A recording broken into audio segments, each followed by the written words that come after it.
할렐루야. 이스라엘 역사에서 하나님이 육적으로 가장 많은 부와 명예와 권력을 가지게 하신 왕을 말해보라면 이스라엘이 통합 왕국일 때의 솔로몬 왕을 말할 수 있을 것입니다. 그런데 솔로몬 이후로 이스라엘은 남북으로 분열됩니다. 분열왕국 시대의 남북을 통틀어서는 아마도 오늘 본문의 히스기야가 가장 많은 부와 영광을 이룬 왕이라고 이야기할 수 있을 것입니다. 오늘 27절을 보면 히스기야가 부와 영광이 지극했다 이러면서 은금과 보석과 향품과 방패와 온갖 보배로운 그릇들을 위하여 창고를 세웠다 이렇게 말씀하고 있습니다. 뿐만 아니라 온갖 곡식과 포도주와 가축들을 위한 국고성도 세웠다 이렇게 말씀합니다.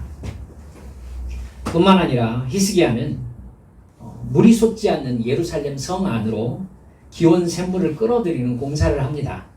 실제로 그 공사 현장이 발견되었고 거기에 히스기야 시대 때 공사했던 기록들도 발견되었습니다. 비상 상황에서 예루살렘 성 안에 물이 부족하지 않도록 조치한 것이었죠. 하나님께서 이렇게 히스기야가 하는 국정의 모든 일에 복을 주시고 형통케 하셨습니다. 오늘 우리가 이런 히스기야의 인생을 통해서 하나님께서 어떤 사람에게 복을 주시는지 그리고 그 복을 누리면서 관리하는 청지기가 되는 방법이 무엇인지 이 히스기야의 인생에 잘 나타나 있기에 우리 한빛 성도들이 이 성경 말씀을 좀 깊게 깨달았으면 좋겠다 싶어 말씀을 나누고자 합니다. 첫 번째, 하나님께서 히스기야에게 그렇게 많은 재산과 권력과 형통의 복을 주신 까닭이 무엇이겠습니까? 대답은 아주 간단합니다. 그것은 하나님을 섬기는 이스라엘의 원칙을, 이스라엘의 정체성을 바로 세웠기 때문입니다. 히스기야의 아버지가 여러분 아하스입니다. 우리가 말은 신앙 부흥운동을 일으켰다, 이스라엘의 정체성을 바로 세웠다, 하나님 앞으로 돌아오게 했다 쉽게 이야기할 수 있겠지만은 제가 살아보니까요, 부모 세대의 유산을 넘어선다는 것이 사실은 정말 힘들다는 것을 시간이 갈수록 더 느끼는 것 같더라고요. 여러분, 부모가 물려준 그 사람의 됨됨이는 정말 사실 그 사람 인생에 상당히 많은 부분을 차지하고 있기 때문에 그것을 극복하고 그 위에 나 자신의 인생, 독자적인 삶을 세워내는 게 이게 보통 일이 아닙니다. 아마 여러분도 아실 것입니다. 그래서 사실은 좋은 자녀가 되게 하는 일보다 좋은 부모가 되는 것이 훨씬 더 자녀를 교육하는 데 유익하다는 것을 여러분 아실 겁니다. 이제 우리들 알 때가 되었죠. 그렇습니다. 좋은 부모가 되는 것이 가장 좋은 자녀 교육 방법입니다. 자녀들에게 이렇게 해라, 저렇게 해라. 여러분, 그 말이 사실인가는 자녀가 부모의 행동을 보고 다시 확인합니다. 저도 어렸을 때 그리 큰 것 같습니다. 이렇게 해라, 이렇게 살아야 한다. 그것이 진짜 옳은가는 부모를 통해 확인되는 것이죠. 여러분, 그런 면에 있어서 히스기야의 아버지가 아하스라는 사실은 히스기야에게 굉장히 큰 결격 사유입니다. 아하스는요 20살에 왕위에 올랐었어요. 그러니까 하나님의 말씀으로 히스기야를 교육할 만한 시간이 전혀 없을 때의 왕위에 올랐던 사람인 겁니다. 남유다 왕 중에 바알과 아세라 종교를 대대적으로 받아들였던 왕으로 기록되어 있습니다. 하나님께서 아하스 왕의 우상 숭배에 분노하셔서 북이스라엘을 강하게 하십니다. 하나님이 나를 징계하시려고 내 원수를 강하게 하는 것을 지켜보는 마음, 영적 감각이 열려있지 않으면 깨닫지 못합니다. 하나님께서는 북이스라엘을 강하게 하셔서 남유다를 이기게 하십니다. 뿐만 아니라 여러분, 북이스라엘은 유다의 북쪽이잖아요. 그리고 유다의 서쪽에는 블레셋이 있습니다. 남쪽에는요, 에돔이 있고요. 이 나라들이 모두 다 유다를 만만하게 보고 쳐들어오는 상황이 벌어집니다. 아하스 왕은요, 그래서 당시에 강한 세력을 이루고 있었던 아시리아에게 조공을 바치면서 도와달라고 합니다. 하지만 여러분 성경책 읽으셨겠지만은 아시리아 왕 디글랏빌레셀은요, 조공을 받고도 오히려 유다를 공격하는 상황이 벌어지게 됩니다. 역대하 28장 19절을 보면 이스라엘 왕 아하스가 유다에서 망령되이 행하여 여호와께 크게 범죄하였으므로 여호와께서 유다를 낮추심이었다, 이렇게 기록하고 있습니다. 여러분, 참 이 역설을 여러분 깨달으셔야 돼요. 아하스가 바알과 아세라를 받아들이고 아시리아에게 조공을 바치면서 국정을 운영하려고 했었던 것은 모두 다 국제 정세에 맞추어서 나라를 강하게 하기 위한 목적이었습니다. 하지만 유다는 그렇게 아하스의 통치를 받는 기간에 아하스가 의도했던 것과 완전히 반대쪽으로 흘러가게 됩니다. 약해지고 틈만 나면 침략을 당하고 예루살렘 성까지 위협받는 이런 상황에 놓이게 되었던 겁니다. 이렇게 나라가 엉망진창이 되어가는데도 아하스 왕은 강대국 아시리아의 신을 유다로 들여와서 섬겼습니다. 여호와 하나님을 섬기는 성전문은 닫아 걸었습니다. 이런 상황에서 왕위를 이었던 왕이 바로 히스기야인 겁니다. 그런데 히스기야는 왕위에 오르자마자 대대적인 종교 개혁을 단행합니다. 히스기야가 26살 때 왕위에 오르거든요. 히스기야는 성전 문을 열고 성전 안에 들여놓은 우상을 완전히 없앱니다. 여러분, 태종이 세종을 다음 때 왕으로 선택하지 않습니까? 세종은 사실 태종이 만든 국가의 토대 위에서 성군이 될 수 있었습니다. 근데 생각해 보세요. 세종이 왕위에 오르자마자 태종이 만들어 놓은 모든 국가적 토대를 뒤집어 엎어버린다면 어떻게 되겠습니까? 나라를 새로 개국하는 부담이 생기겠죠. 그리고 태종 때 있었던 모든 사람들을 제거한다라는 의미가 되기 때문에 아마 대단히 어려웠을 것입니다. 아버지와 다른 왕이 되려고 했지만은 부득이 그 위에서 국가를 운영할 수밖에 없는 것이 다음에 왕위에 오른 왕의 어쩌면 숙명 같은 것입니다. 그런 면에서 히스기야 왕을 보면은 이 사람 젊은 나이에 엄청난 결단을 했다는 것을 여러분 짐작하실 수 있을 것입니다. 아버지 때 있었던 국가의 토대, 종교적 기반을 완전히 뒤집어 엎은 것입니다. 성전 보수 공사를 시작하고요. 성전의 기구들을 모두 다 제자리로 회복합니다. 여러분, 간단해 보이지 말라고 제가 자꾸 설명하는 거예요.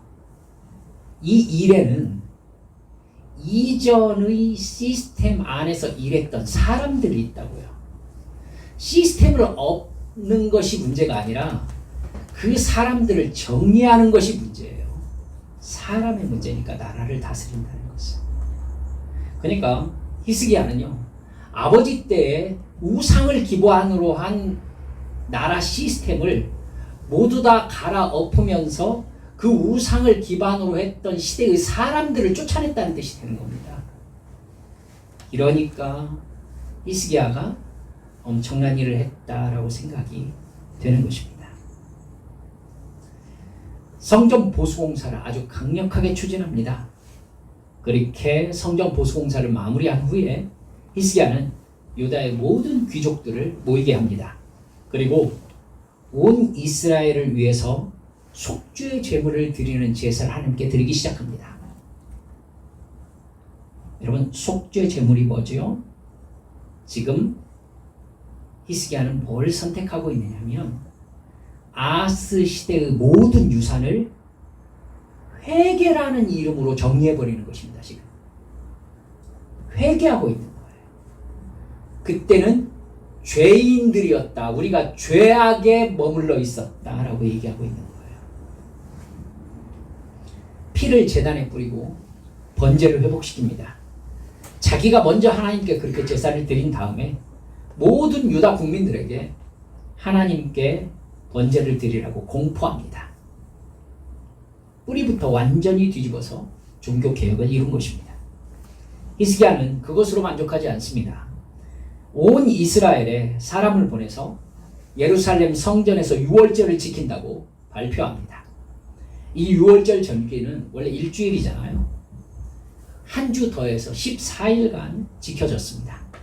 히스기야는 모인 회중들에게 통 크게 수송아지 1000마리, 양 7000마리를 줍니다. 귀족들도 역시 수송아지 1000마리와 양 10,000마리를 회중에게 드려서 유월절 제물로 하나님께 드리게 만들었습니다. 이렇게 하나님을 경배하는 성전 회복과 제사 회복과 절기 회복이 이루어지자 성전 회복, 제사 회복, 절기 회복, 이건 하나님 나라로서의 국가 시스템을 완전히 환원시킨 것입니다. 그러자 오늘 본문 30장 27절에 이렇게 기록하고 있습니다. 그때 제사장들과 레위 사람들이 일어나서 백성들을 축복하였으니 그 소리가 하늘에 들리고 그 기도가 여호와의 거룩한 처소 하늘에 이르렀더라. 히스기야는 자기가 주도해서 그렇게 종교 개혁을 이룬 뒤에 그런 행사가 일회성 이벤트로 끝나지 않도록요 아예 제도화시킵니다. 레위 지파 제사장들이 율법에 말씀한 대로 매일의 제사를 드리도록 온 유다 백성들에게 11조를 드리라고 합니다. 그러자 유다에 하나님께서 신앙 부흥의 역사를 주시기 시작하지요. 성전 창고가 넘치도록 11조가 쌓입니다. 그것으로 레위 사람들을 주축으로 한 제사, 찬양대, 성전 문지기, 율법 교육, 이 시스템을 완전히 제자리를 잡게 만듭니다. 여러분, 히스기야의 이런 개혁을 주의 깊게 살펴야 합니다. 히스기야가 왕위에 오른 해가 BC 728년입니다. 그가 왕위에 오른 지 6년 만에 BC 722년에 히스기야 31살 때 북이스라엘이 아시리아에 멸망합니다. 그러면 히스기야가 왜 이렇게 신속하게 성전 정화 작업과 제사제도 확립과 이스라엘의 신앙 회복에 힘썼는지 짐작이 가지요. 히스기야는 역대하 30장 7절에서 이렇게 이야기하고 있습니다. 너희 조상들과 너희 형제같이 하지 말라. 그들은 그의 조상들의 하나님 여호와께 범죄하였으므로 여호와께서 멸망하도록 버려두신 것을 너희가 똑똑히 보는 바라. 히스기야가 성전 개혁을 하고 종교 개혁을 마무리한 이때가 북이스라엘의 멸망 시대하고 맞물려 돌아가는 거예요. 그러니까 유다 총회로 모여놓고 북이스라엘을 봐라. 하나님을 떠난 나라는 하나님께서 저렇게 멸망시키신다. 너희가 보고 있지 않느냐. 이렇게 이야기하고 있는 것입니다. 히스기야는 하나님의 민족이 하나님을 버리고 우상 숭배할 때 아낌없이 버리시고 심판하시고 멸망시키시는 신이라는 것을 분명히 알고 있었던 겁니다. 그 사실을 믿었던 겁니다. 아버지는 틀렸다라는 거에 대해서 분명한 성경적 근거를 가지고 있었던 겁니다. 그래서 그는 아버지와 달리 왕위에 오르자마자 대대적으로 이스라엘이 하나님의 민족이라는 정체성을 회복하기 위하여 최선을 다하는 것이죠. 그 결과가 무엇이었습니까? 오늘 본문 27절을 보면 하나님께서 히스기야에게 부와 영광을 끝없이 부어주셨다라는 것이었습니다. 여러분, 웃기죠? 사실은 아버지 아하스가 바로 이것을 얻고 싶어서 우상을 받아들였고 바알과 아세라 종교를 받아들였고 아시리아와 화친하려고 했고 국제정세에서 머리를 쓰려고 그렇게 애를 썼거든요. 근데 그걸 위해서 우상을 받아들였던 아하스 왕 때는 유다가 거의 멸망지경에 이르렀는데 히스기야는 그것은 그냥 다 두 번째, 세 번째 문제로 놔두고 하나님 앞에 온전히 이스라엘의 정체성을 바로 세우는 데만 최선을 다하자 나머지는 하나님이 하시는 것을 볼 수가 있어요. 히스기야가 부와 영광을 달라고 기도했습니까? 그걸 달라고 했어요? 아니잖아요. 근데 하나님의 백성은 하나님의 백성의 정체성이 바로 세워졌을 때 그들에게 필요한 것은 하나님이 주신다는 것을 히스기야는 인생으로 경험하고 성경 기록으로 남기고 있는 것입니다. 오직 하나님만 섬기는 영적 정체성을 바로 세우기 위하여 힘쓰면은 하나님께서 그의 인생을 하나님의 백성답게 인도하신다는 것을 여러분 믿으시기 바랍니다. 우리도 마찬가지라고요. 우리는 하나님의 은혜를 받아 예수 그리스도의 십자가 대속의 죽음과 부활을 믿음으로 구원받은 하나님의 자녀가 되었습니다. 하나님의 자녀라는 것은 돈과 권력을 숭배하면서 육신의 만족을 위하여 사는 세상 사람들과 분리된 거룩하고 정결한 사람이라는 뜻입니다. 돈과 권력이 필요 없다고 했나요? 그거 있어야 하잖아요. 근데 하나님의 백성은 뭐가 달라요? 그것이 그들의 삶의 목적이 아니라는 게 다른 거예요. 하나님을 섬기면 하나님께서 그것은 알아서 챙겨주시는 법이 바로 성경의 법입니다. 하나님의 자녀에게 하나님이 요구하시는 것은 하나님의 자녀라는 확실한 영적 정체성을 지키는 것입니다. 하나님을 예배하고 하나님께 기도하며 하나님의 말씀을 읽고 배우고 순종하는 영적인 생활이 몸에 새겨진 사람들이라는 이 삶의 원칙이 확고하게 세워진 사람들이 되기를 하나님이 바라시는 것입니다. 이 원칙이 무너질 때 하나님의 자녀라는 사람들이 돈과 권력의 욕망을 따라가게 되고 이 세상의 자랑과 세상 즐거움을 위하여 살아가는 우상 숭배자가 되는 것입니다. 여러분 확실히 깨달아야 되는 게 그거예요. 그 사람은 하나님의 자녀인 이상, 하나님의 자녀가 아니면 문제가 다릅니다.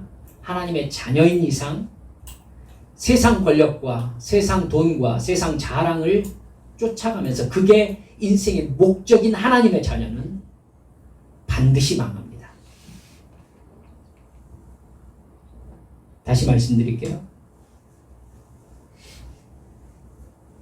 돈과 권력을 추구하며 이 세상의 즐거움과 세상 자랑을 얻기 위하여 살아가는 하나님의 자녀는 반드시 망합니다. 그래야 하나님의 자녀입니다. 하나님의 자녀들이 돈과 권력과 세상 자랑과 세상 즐거움을 섬기기 시작하면 여러분 그것들이 하나님의 자녀들의 삶을 가지고 놉니다. 여러분 우리가 함께 예전에 살펴보았던 기억나십니까? 역대하 16장 7절 말씀을 보면요. 선견자 하나니가 유다 왕 아사에게 한 말이 있었습니다. 아사 왕은 성경에서 제법 하나님께 잘 쓰임받으면서 신앙 부흥에 쓰임받았던 왕이었습니다.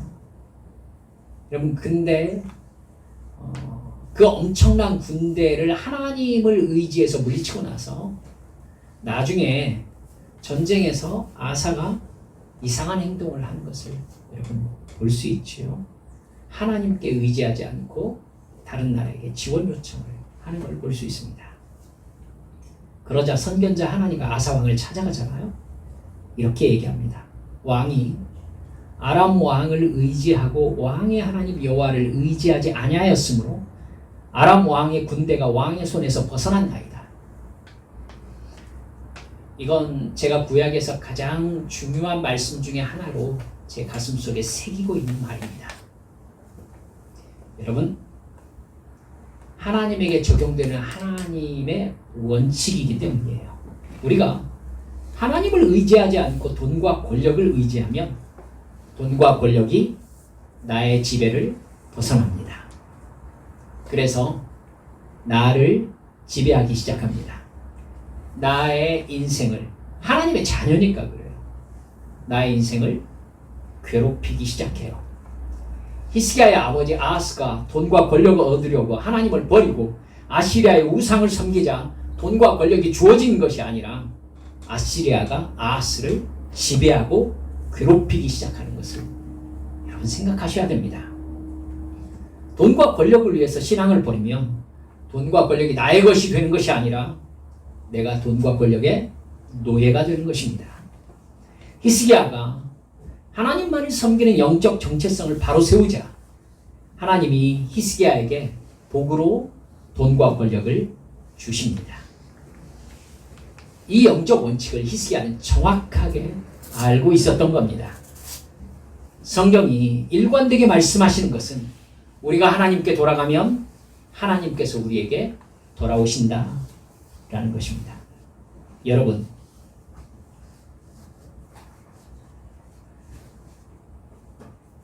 하나님 앞에서 세상 일에 바빠서 내가 추구하던 그 어떤 것 때문에 예배드리기가 힘들고 하나님 말씀에 순종하기가 어려워지는 것, 그것처럼 바보 같은 짓이 없습니다. 여러분, 다시 상기시켜 드립니다만 히스기야가 왕위에 올라서 아버지 아하스 때의 모든 정치적 기반과 나라의 시스템을 뒤집어 엎는 게 쉬웠겠습니까? 그게 절대 쉬운 게 아니에요. 하지만 하잖아요. 왜 해요? 그게 하나님의 백성의 정체성이기 때문입니다. 두 번째, 히스기야의 인생을 통해서 하나님의 은혜 뒤에는요 반드시 연단이 온다는 것을 여러분 또 잊지 않으셨으면 좋겠습니다. 역대하 32장 1절을 보면 이 모든 충성된 일을 한 후에 아수르 왕 사네립이 유다에 들어와서 견고한 성읍들을 향하여 진을 치고 쳐서 점령하고자 한지라, 이렇게 말씀하고 있습니다. 여러분, 이 1절의 문장 구조를 한번 생각해 보세요. 이 모든 충성된 일을 한 뒤에 하나님께서 그에게 복을 주사 이러면 얼마나 좋겠습니까? 그런데요, 그것과 전혀 반대되는 일이 그 다음에 벌어지기 시작한 거예요. 마치 히스기야가 성전 정화 작업과 제사제도 회복과 절기를 통한 하나님과의 관계를 안정시키자마자 기다렸다는 듯이 아시리아가 유다에 침입합니다. 당시 아시리아는요, 여러분 아시잖아요. 북이스라엘을 멸망시킬 정도로 강력한 세력이 일어나던 제국이었습니다. 아시리아는 점령한 나라들을 굉장히 잔인하게 통치했던 것으로 유명합니다. 여러분이 역사 공부를 조금만 해보시면 아시리아가 역대 제국 중에 가장 잔인한 정복 정책을 펼쳤던 것을 쉽게 알아보실 수 있을 것입니다. 아시리아는 북이스라엘을 점령하고 남유다까지 점령해서 이집트로 통하는 통로를 확보하려고 마음먹고 있었습니다. 히스기야는 많이 당황했죠. 그 상황이 열왕기하 18장 13절부터 나오는데 처음부터 이 아시리아가 예루살렘 쪽으로 진격하고 있다는 소식을 듣고요. 아시리아하고 화친하려고 합니다. 그래서 많은 금과 은을 아시리아에게 갖다 줍니다. 그 금과 은에는 성전의 그릇들, 그 다음에 성전 기둥에 입혔던 금들 전부 다 벗겨서 갖다 주는 일이 있었습니다. 근데 여러분 그걸 받았으면은 아시리아가 이제 당신들에게 조공을 바치겠다라는 의미가 되기 때문에 철분할 줄 알았는데 아시리아는 철분하지 않았습니다. 원래 목적이 유다에게 제물을 받으려고 한 게 아니라 유다를 멸망시키려는 목적을 가지고 쳐들어왔기 때문이었죠. 그러자 히스기야가 즉시 선지자 이사야를 부릅니다.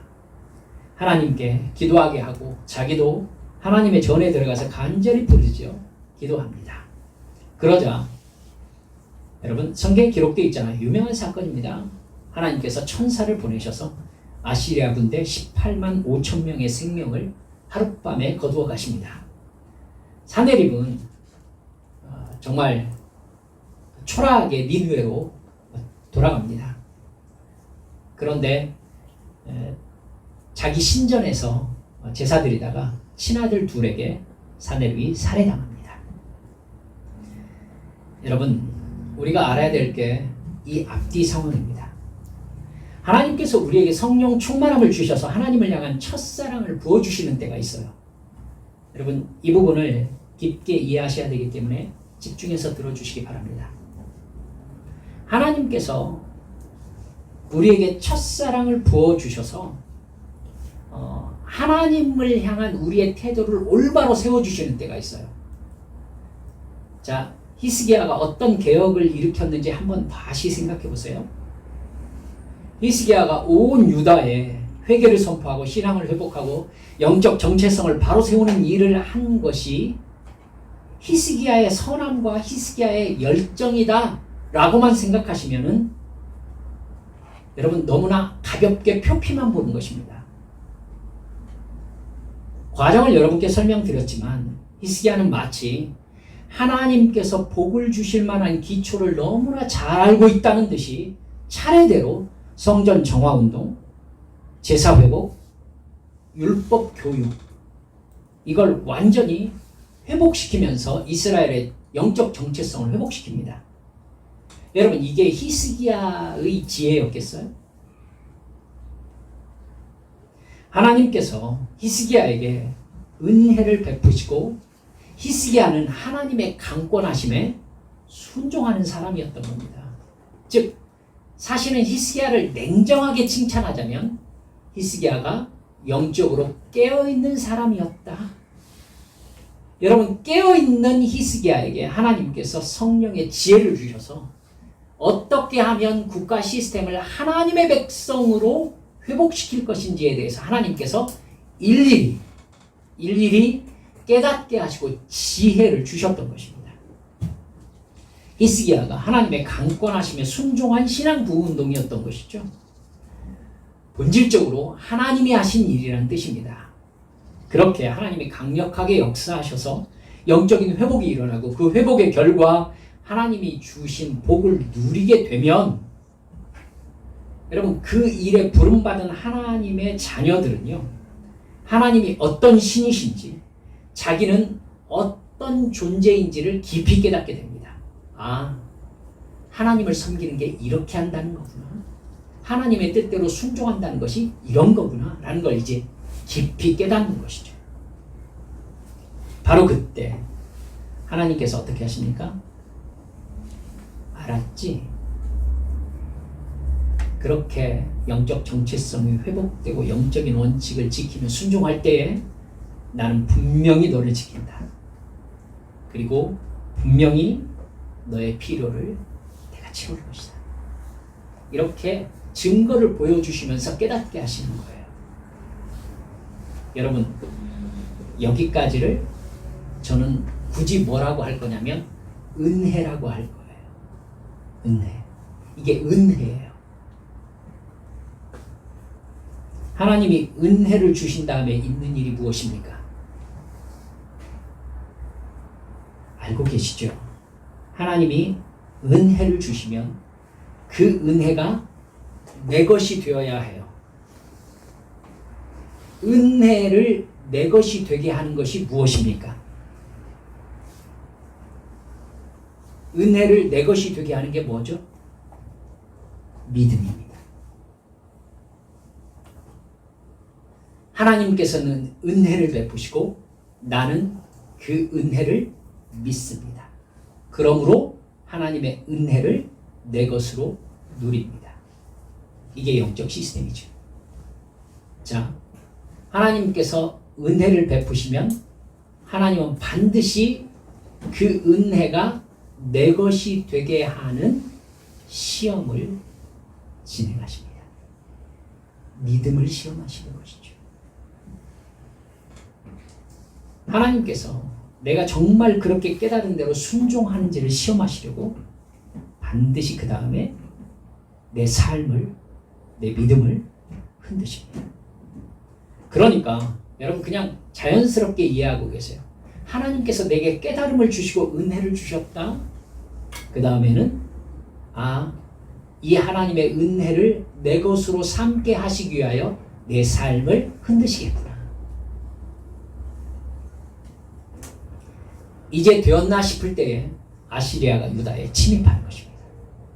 히스기야는 하나님을 섬기고 있으니까 모든 게 잘 될 것이다 라고 생각했다가 많이 당황한 거예요. 그래서 아시리아 왕과 타협을 시도하면서 성전 곡관과 왕궁의 은과 성전 기둥의 금을 벗겨서 갖다 준 겁니다. 근데 그렇게 끝나는 게 아니에요.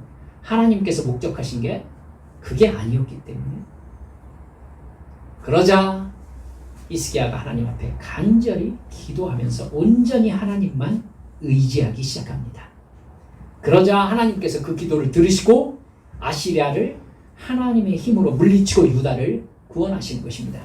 즉 히스기야에게 주셨던 믿음이 전쟁 상황을 겪으면서 히스기야에게 주셨던 은혜가 전쟁 상황을 겪으면서 히스기야에게 믿음으로 자리 잡히는 것을 볼 수 있습니다.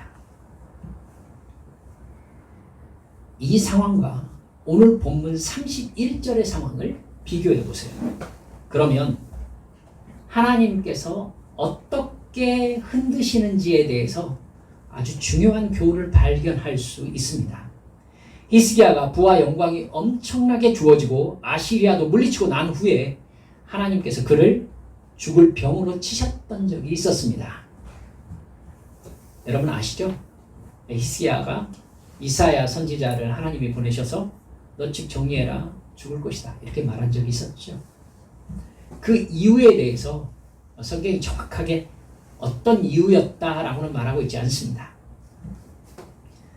근데 이 역대하에서는요, 히스기야가 하나님이 베풀어 주신 은혜에 대해서 감사하지 아니하였다, 교만하였다라고 이렇게 미루어 짐작할 수 있을 만한 단어를 몇 개 던져줍니다. 그렇게 죽을 병이 걸렸을 때 히스기야가 눈물의 간구를 드리지 않습니까? 그래서 하나님께서 그에게 15년간의 생명을 연장시켜 주십니다. 이 소식을 들은 아시리아 위에서 신흥 강국으로 일어나고 있었던 바벨론에서 유다에게 친선 사절단을 보냅니다.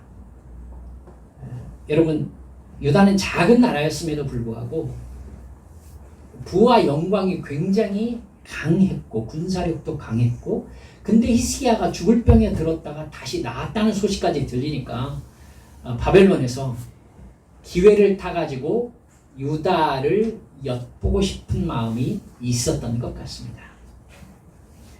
그래서 유다에게 친선 사절단을 보내가지고 히스기야를 살피게 했는데, 히스기야는 강대국에서 자기에게 친선 사절단을 보냈다는 것에 대해서 마음이 들떠요. 그래서 성경에 보니까 자기 보물창고와 군대 무기들, 왕궁의 재물들을 다 사절단에게 보여주면서 자랑합니다. 그러자 이사야가 왕께서 사절단에게 보여주신 모든 재물들이 바벨론으로 옮겨질 것입니다. 이렇게 심판을 예고합니다. 왕의 자식들이 바벨론의 환관이 될 것입니다. 이 상황을 오늘 본문 31절에서 이렇게 말씀하고 있습니다. 그러나 바벨론 방백들이 히스기야에게 사신을 보내어 그 땅에 나타난 이적을 물을 때에 하나님이 히스기야를 떠나시고 그의 심중에 있는 것을 다 알고자 하사 시험하셨대요. 여러분, 무슨 일이 벌어지는지 아시겠죠? 하나님이요, 은혜를 주신 다음에 나의 믿음을 시험하실 때에 하나님이 어떻게 하신다고요? 떠나시고. 하나님이 떠나시고.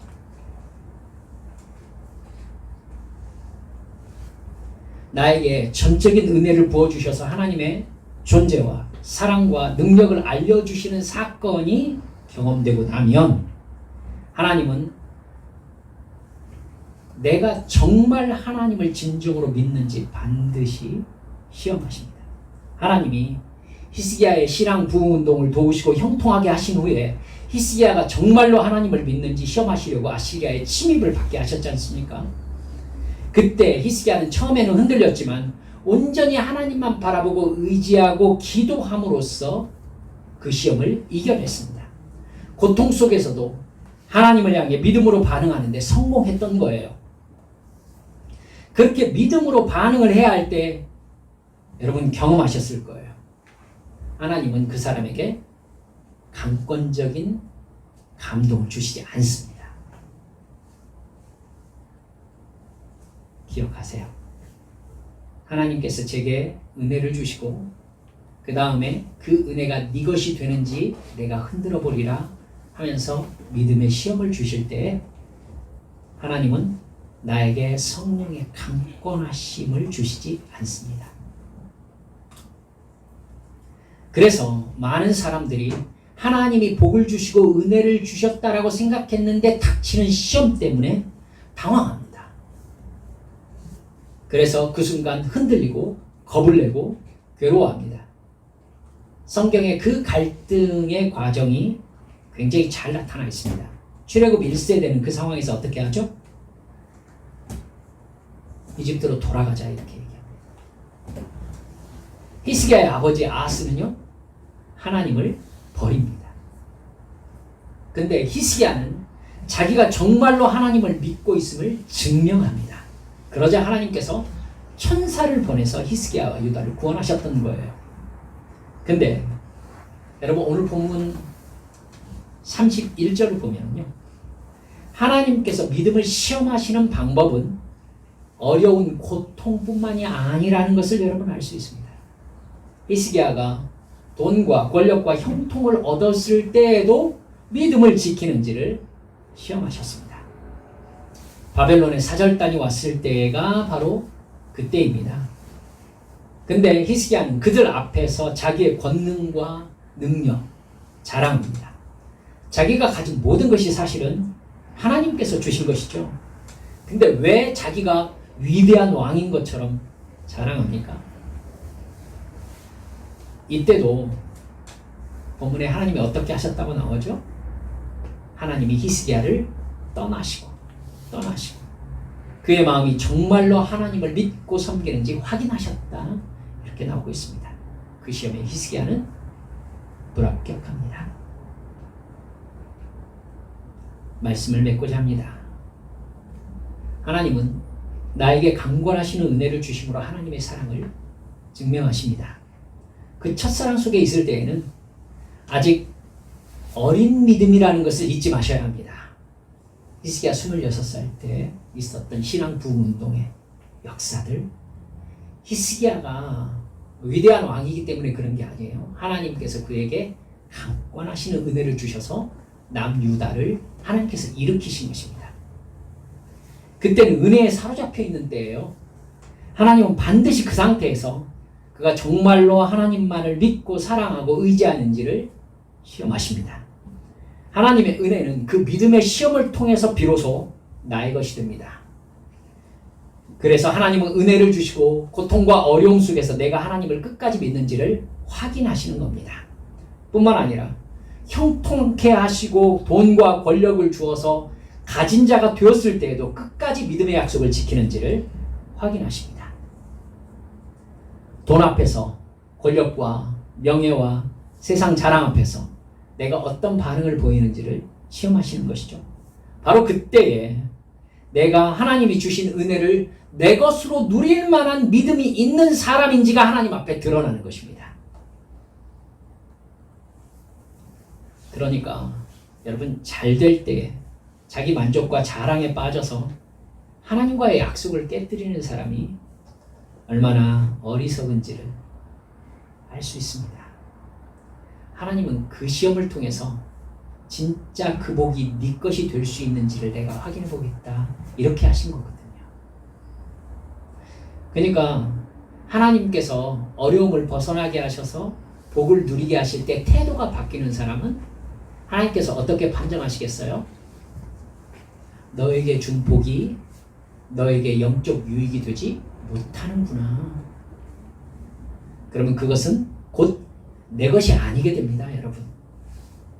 나에게 하나님이 건강을 주셨는데 네 건강이 너에게 영적인 유익이 아니구나 라고 확인되면 여러분, 그 건강은 곧 내 것이 아니게 됩니다. 오늘 설교 제목이 복을 관리하는 지혜입니다. 그 지혜가 무엇인지 여러분 아시겠죠? 히스기야의 인생을 영적인 눈으로 살펴보세요. 그래서 나에게도 하나님께서 언제 나를 떠나시고 내 믿음을 확인하시는지를 민감하게, 여러분, 영적인 촉이 있으셔야 돼요. 고통과 어려움의 때뿐만 아니라 왠지 일이 잘 될 때에, 왠지 바쁘게 돌아갈 때에 하나님을 향한 나의 사랑과 믿음의 약속을 지키는지 하나님이 반드시 확인하십니다. 바로 그때 하나님께 믿음의 고백을 드림으로, 변함없는 믿음의 행위를 가짐으로 주의 은혜를 나의 것으로 누리는 믿음의 바탕이 든든하게 세워지시기를 주 예수님의 이름으로 축원합니다. 우리 시간 하나님 앞에 기도합시다. 여러분, 세상의 자랑과 세상 즐거움을 얻기 위해서, 혹은 어려운 문제를 해결하기 위해서 하나님 앞에 나와서 기도할 때 있습니다.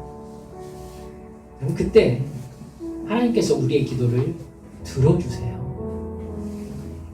그때 우리가 정말 제대로 깨달아야 되는 게, 이제 하나님께서 기도 응답을 받은 이 다음에의 나의 행동을 보시겠구나.